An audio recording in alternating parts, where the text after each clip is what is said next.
নমস্কার বন্ধুরা, আমি আপনাদের নিলয় আর এই 7 মিনিটের ব্লগে আপনাদের সকলকে স্বাগত। আশা করি সবাই ভালো আছেন আর সবাইকে চা কফি খাইয়ে ভালো রেখেছেন। আর আমাকে তো এদের চা কফি খাইয়ে ভালো রাখতেই হবে। এখন 7ই মার্চ রাত 12:30, অফিসিয়ালি 8ই মার্চ পড়ে গেছে। অচিন্ত এবং ফুল আর্টিস্ট টিম চলে এসছে ডেকোরেশনের জন্য, আর এদের চা কফি খাইয়ে চাঙ্গা তো রাখতেই হবে।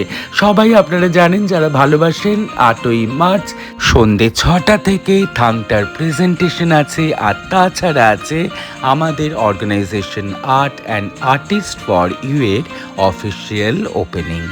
আর এই যে মায়ের মুখগুলো দেখছেন, এগুলো কিন্তু একদম মাটির নয়, তৈরি করেছে আমার আর্টিজেনরা আমারই ডিজাইনে। এগুলো আমরা তুলে দেব বিকেলে বিভিন্ন রকম অতিথি এবং শিল্পীদের হাতে। সকাল 12:30 থেকে আমরা বিভিন্ন রকম তোড়জোড় করতে করতে রাত 12:30টায় অবশেষে আমরা গোছানো শুরু করলাম। আর সকালবেলা ওয়ার্কশপও ছিল, সেজন্য ফ্লোর খালি ছিল না, বুঝতেই পাচ্ছেন। সেই জন্য রাতটাকেই বেছে নিয়েছিলাম। আর রাতে বিভিন্ন রকম জিনিস দিয়ে বাইরে সাজানো যাবে না, সেজন্য সারা রাতটা আমরা প্রিপারেশন নিয়ে এখন প্রায় 6:30 সকাল মোটামুটি আমাদের সমস্ত ডেকোরেশন আমরা পুট করতে রাখলাম সামনের গেটে। আর আমাদের মোটামুটি সমস্ত কিছু গোছানো হয়ে গেল। আপনারা কেমন আছেন জানাবেন। আর এই ভাঙা গলাতে আপনাদের কিন্তু শুনতে হবে আমার পুরো ভিডিওটা। কি জানি হঠাৎ গলাটা ভেঙে গেছে, বুঝতেই পারছেন। 8 তারিখ আমার প্রোগ্রাম ছিল, আর এই ভিডিওটা আপনারা দেখছেন 12 তারিখ। 8 তারিখের পর ভেবেছিলাম কিছু পোস্ট করব, কিন্তু প্রোগ্রামের পর 8 তারিখের পর এতটা টায়ার্ড হয়ে পড়েছিলাম আর পোস্ট করা হয়নি।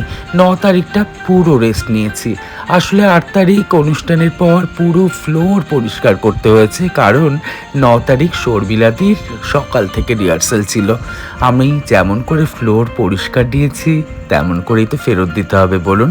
দেখতে দেখতে বেলা 1:30 বেজে গেল। সমস্ত পার্টিসিপেন্টরা চলে এলো। রিহার্সালের সাথে সাথে ওরাও কাজ করলো হাতে হাতে। আর এদিকে পশ্চিম মেদিনীপুর থেকে সোনালি হেসে হাজির। আপনারা সকলেই জানেন সোনালিকে আমরা শিল্পী সম্মানে সম্মানিত করব, তাই সোনালির সাথেও আমাদের একটা রিহার্সাল ছিল। সোনালির সাথে সাথে সমস্ত পার্টিসিপেন্টরা রিহার্সাল দিল, এবং একটা প্রোগ্রামকে কতটা যে ভালো করার জন্য খাটতে হয় সেটা যারা প্রোগ্রাম অর্গানাইজার কোরিওগ্রাফার তারাই জানে। কীরম করে স্টুডেন্টরা এসে বসবে, কীরম করে মঞ্চ শুদ্ধিকরণ হবে, কীরম করে ফেলিসিটেট করবে, কোথা থেকে থালা আসবে, সেই থালায় কি কি উপহার থাকবে, কে কি উপহার গ্রহণ করবে এবং কিভাবে বহন করবে, সমস্ত কিছু। আর এদিকে আমার অর্গানাইজেশনের যে পোস্টার ওপেনিং কীরমভাবে হবে, পোস্টার ওপেনিংয়ের পর ফ্লোরটা কীরমভাবে খালি করতে হবে, কোথায় পোস্টার ঝোলাতে হবে, সমস্ত কিছু খুঁটিনাটি রিহার্সাল করে নিলাম আমরা। আর সময় বেশি নেই, কারণ 6টা থেকেই অনুষ্ঠান। দেখতে দেখতে 2:30 বেজে গেল। এরপরেই শুরু হবে থাংটার শেষ মুহূর্তের রিহার্সাল।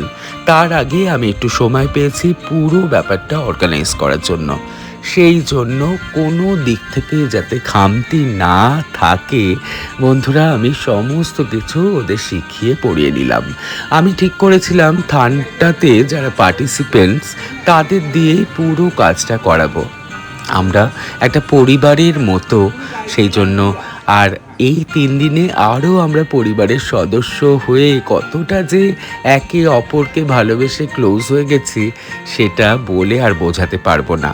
সেই জন্য পার্টিসিপেন্টসরাও খুব যত্ন করে রিহার্সাল দিল, এবং পুরো প্রোগ্রামটাই আমি বলেছিলাম এটা কিন্তু সম্পূর্ণ আমাদের সকলের প্রোগ্রাম।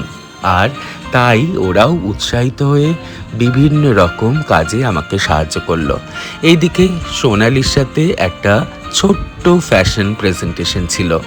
এরা যেহেতু সবাই ডান্সার, সেহেতু আমি এই ফ্যাশন শোতে কোনো রকম ওয়ার্ক কিংবা ক্যাটওয়ার্ক যাই বলুন রাখেননি। আমি বিভিন্ন রকম ডান্স গেস্টার পশ্চার দিয়ে কোরিওগ্রাফ করেছিলাম। আপনারা ভিডিওতে দেখতেই পারবেন এরা কি পড়েছে এবং কীরম করে এই শোটা হয়েছে, এই প্রেজেন্টেশন তৈরি করেছি পুরোটাই। প্রফেশনাল ভিডিও এবং ফটোগ্রাফস আমি এলেই শেয়ার করব।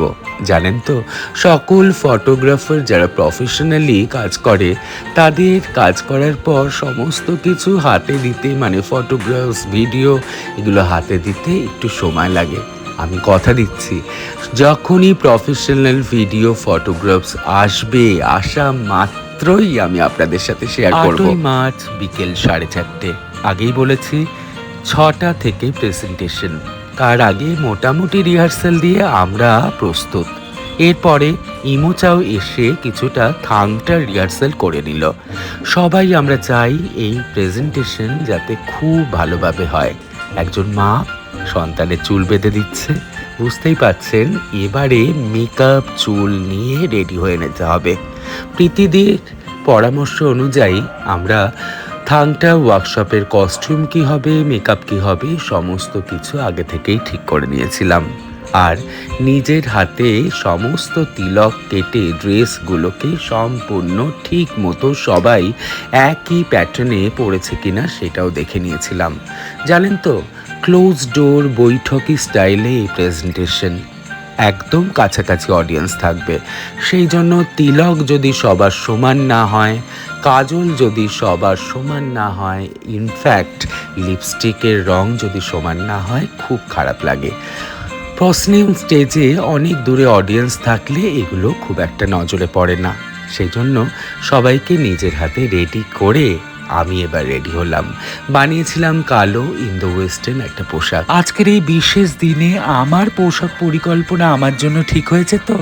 আপনাদের বহু মূল্যবান মেসেজের মাধ্যমে কিন্তু আমাকে জানাবেন। সবাই ভালো থাকবেন, সুস্থ থাকবেন, সকলের সাথে নিজেকে খুব ভালো রাখবেন, আর জানাবেন art and artist for you এর পোস্টারটা আপনাদের কেমন লাগলো। বিদায়।